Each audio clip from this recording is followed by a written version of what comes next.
we are here to talk about your financial stability. What can you do to increase and then, get more income and still live that beautiful life that you want to live, of course. And now to do justice and even more justice to this topic and to, give us tips here and there, we have in the studio Coach Flourish. I feel like that's, the name. We're going to be coached today. So let's take our pen and the paper. Yeah, my tab is so ready to type. Welcome to the studio. You look really nice. You look like Password, by the way. Yeah, no. I think by the time you put the hat, you're Password singer, so you're going to be doing a song today. But I think you can sing. You look like someone that can sing, really. So, Coach Flourish, that's the name. That's the name, Coach Flourish Ohio. Like this coach usually just flourishes. Yeah, I didn't finish it. It was actually Coach Flourish Ohio. Okay. Yes. Yeah, beautiful. So that's what it is. A wonderful combination.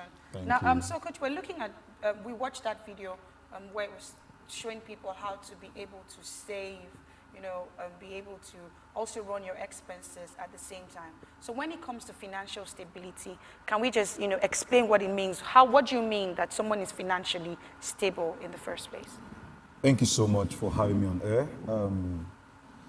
To be financially stable means, for me, it's financial freedom. It means that you've arrived, you've gotten to that state where you're making more money while you sleep than you can spend while you're awake. Wow. A lot of people, so to say, are wealthy, but they do not have the kind of life that they want to have because they don't have the time to enjoy all the wealth they have. So for me, that's not being financially stable. Being financially stable means that you have so much, and then you make enough money, more money while you're sleeping than you can spend while you're awake. So that for me is financial. And until that state is achieved, then you can't be said to be financially stable. Okay, so you're financially stable when you make more money while you're sleeping than you're awake, and you can also enjoy the money that you make when you're sleeping. A friend of mine said, when you're awake. He said ago that he's going to make enough money that the wife will not be able to spend. Then another friend said, he said that to the wife, and the wife said she's up to the task. I like that. But I like your definition of financial stability. So now we know that financial stability is not just by amassing, money in the bank. It's being able to also use it wisely, not while you're awake, because you've got to be alive to spend money in the first place. Lifestyle. You can, enjoy your life, go out, have fun, spend time with your family. That's what financial stability is. Wow, amazing. This is very interesting. So what can we do to attain this financial stability? So we can sleep and everything can work for us. We can just wake up and stretch our hands and say, yes, we have all that we require. So how can we get to that stage? Okay, the first thing is we have to understand what money is. Okay, what is money and how can I have a lot of money? This question everybody's asking. I need more money. There are only two ways to get money, to earn money. There are only two ways. Now, when you ask me 5 ways, 10 ways, 1 way, no. There are only two ways. You working for money and money working for you. Now, if you're smart, you have to get both ways working. Now, for a lot of people, they want to achieve financial freedom or financial stability, and then they get multiple jobs. No, it doesn't mean to get multiple jobs, because it only means that you're still spreading your time. Okay? You're spreading yourself. And then, like I said earlier on, again, you have the money, you don't have the time to enjoy the money. There are many bankers, doctors who are not happy. They make a lot of money, but they don't have enough time to enjoy the money they make. So the essence is to have something that can duplicate. It's residual. Exactly. Yeah. Something that duplicates. Whether you are there or not, it's running. So the first thing to do, I think, let's take a practical situation where you put aside 20,000 naira every week. In 50 weeks, can you tell me how much that would be? That's 1 million. That's 1 million. That's in a year, anybody can have 1 million naira in a year. Okay? Now, imagine if you take the same 20,000 naira and you are able to gain gainful employment for the 20,000 naira. If you get gainful employment for the 20,000 naira at, let's say, 10% interest, at the end of the year, 20% of 1 million naira is how much? That's 200. You have another 200,000 naira coming in from the 1 million naira. That's exactly what it is. That's what we're talking about. Getting your money to work for you. So the both of them has to work. You're working somewhere, and then you also have your money working, having gainful employment, and then you can put that to work. Now, to be able to achieve that, my advice is that most people don't even meet, a lot of people all their life never get to meet a financial counselor or a financial advisor. You know, so you need to meet a financial advisor because there's a strategy for being broke, there's a strategy for being rich. We'll talk about that later. Okay, no, I like the fact that let's bring it back to a practical situation. Yeah. In a situation, because this financial advisor is long term, in a situation, would you pay the financial advisor? Before you even get to paying. Now, for someone who is working, I like that you said one of the ways to make money is the fact that you need to work. Now, for someone who is working a 9-to-5 job and earns 50,000 naira every month, right? And you said I should actually involve the other part, which is getting my money to work for me, consolidating on my funds. What am I supposed to do? Am I to get at 50,000, I'm looking for a financial advisor, or, you know, there are things, because that kind of person is not thinking of getting a financial advisor. There's so much responsibility. There is so much responsibilities on the 50,000. But I think that person even needs a financial advisor more than the one that even the person, as the person did not see or have a reach to someone. So what should that person do to multiply? Because I earn 50,000 naira and I want to multiply and increase and ensure that I am financially stable. What can I do? Anybody can be rich. Anybody can be a multi-billionaire in dollars or in naira. It's not about what you earn. Even a bus driver, a conductor can be. What you need to do, first of all, is to have a goal. Now, I'll come back to your question. You need to have a goal. Now, I said I want to talk about the formula for being broke and the formula for being rich. But you see, like she said, someone that doesn't have enough money even needs to consult a financial advisor, even much more than the one who does. But guess what? The reverse is the case. There's no wealthy person I know who doesn't have a financial advisor. So you can already see the trend. You see that those that have financial advisor are already on their way or on their path to financial success. Now, you say, oh, I have 50,000 naira. How do I start? I mean, I'm an investment coach. There are a lot of them. I mean, a lot of us are out there. We're ready to give it even for free. Okay, we're ready to offer our services. We're ready to do that and teach you how you can become financially strong. You know, I'm ready to teach someone how I started a business from zero to becoming, having assets worth over $1 billion naira today. I mean, it's just something that happened within the last 3 years.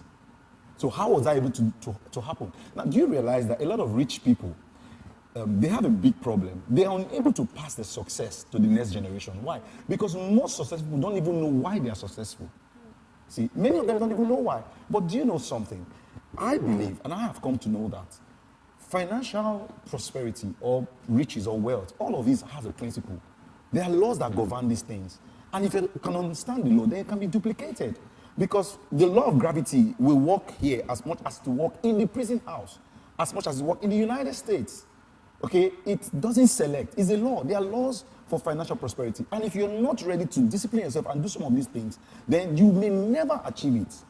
A lot of people have a lot of money. You know, just like you just said, you just mentioned the right word, discipline. What is that discipline that we need to instill to be able to, you know, to become financially stable? Those discipline that one has to, you know, constantly remind yourself. Because I know discipline is something you just say, oh, I want to do this, and then before you know, the next 5 minutes you're forgetting that you said you wanted to be disciplined on something. So what are those discipline that you need to instill in yourself to be financially stable? Very good. Now, I talked about the formula area, maybe it's the right time to talk about it. Now, the formula for being broke is that this is what a lot of people do. Income minus, that's I minus expenses equals to savings. I'll say it again. Income minus expenses. What do you think is wrong with that equation? Because when you spend everything, the guy that has 50,000 naira doesn't even have enough money. So his formula is not, that formula is not going to work. It's not going to make him rich or financially stable. Now, the formula for wealth is FG, financial goal, plus income. Now listen, FG, financial goal, plus expensive equals to income. Now, before you think about your income, what income you should earn, you should have a financial goal. Where do you want to be in the next 1 year? Where do you want to be in the next 2 years, in the next 10 years from now? Then you add your expenses to that. You add your expenses. Now, you may think that, oh, I know all my expenses. That's why you need the financial advisor. It's called fact finding. You sit down financial advisor, they sit you down and do a lot of, they have a lot of ways they do it. They have forms, they will tell you to fill these forms. What are the things you do? What is your lifestyle? All of these things are put into it to let you know what you should at least earn at the end of the month. Are you seeing it now? So at the end of the day, you find out that people are just getting jobs and they're doing several things and it's never enough. But the right principle for wealth, we're talking about wealth now, is financial goal. You must have a financial goal. Plus your expenses. What are your expenses? You have kids, you have to go to school, you have to spend money on this and all that. Equals to income. So that will determine what income. And of course, we're not talking about investments. We're not talking about going into investment. Of course, that's not the question you asked. What you said is very important, having to give us the formula already.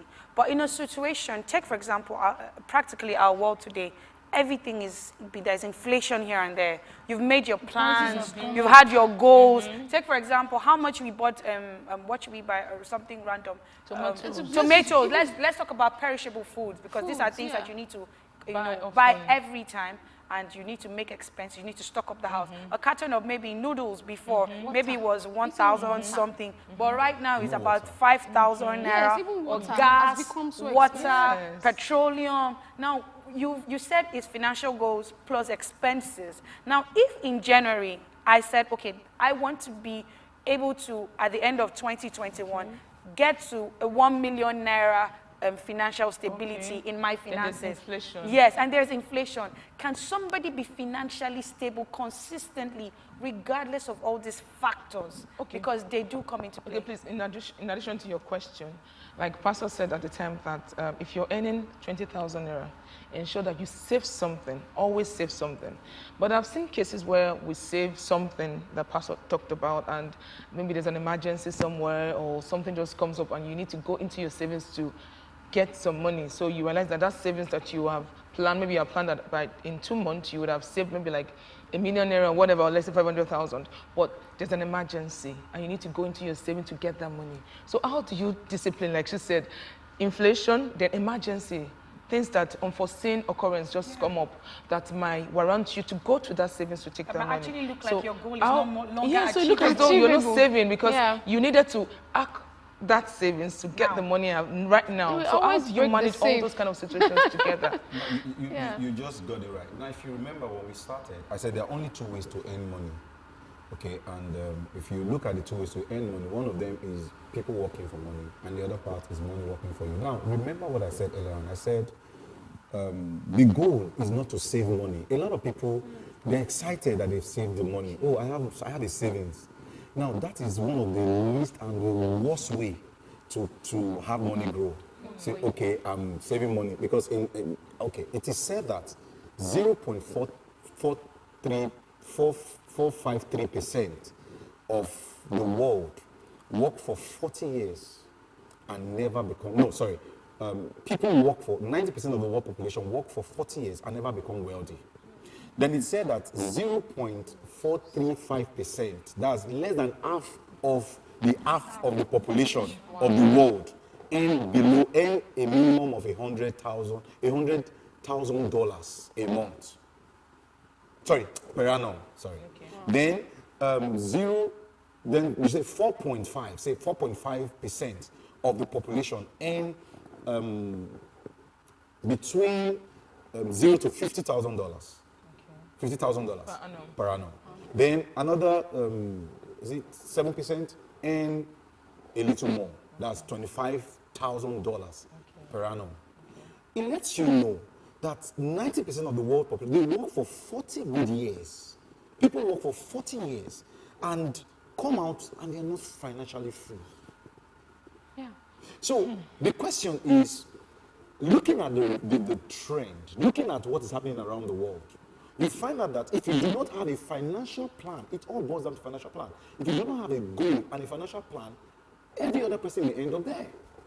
So what we're looking at now is, we're not just looking at you having money saved somewhere. We're looking at having gainful employment for the money you have saved somewhere, going into investments. So even when you have all these other things coming up, your investment is still growing. It's about growing, it's about value. It's about the money you have put somewhere growing. And that hit, you know, there are investments that inflation doesn't affect. In fact, the more the inflation, the better some of those kind of investments. Give you an example, housing, for example. Now, the more things are getting expensive, the more housing gets expensive. Yes. See, if you say a bag of cement is 3 or 4,000 naira, it means that if you're renting a house for 1 million, you're going to be paying 1.5 million. See, so you see that when you have gainful employment for the money you're putting aside, you are always going to be above inflation. So we're looking at being above inflation, not just, oh, I have some, issues coming up. That should not be, that shouldn't dent your investment. That shouldn't dent the money that is working for you. Now, you're working for a certain amount of money, you're being paid every month. But remember that the money you put aside is also having gainful employment and is bringing money back into your pocket. So that's how to be wealthy. Warren Buffett was asked one of the worst mistakes he has made.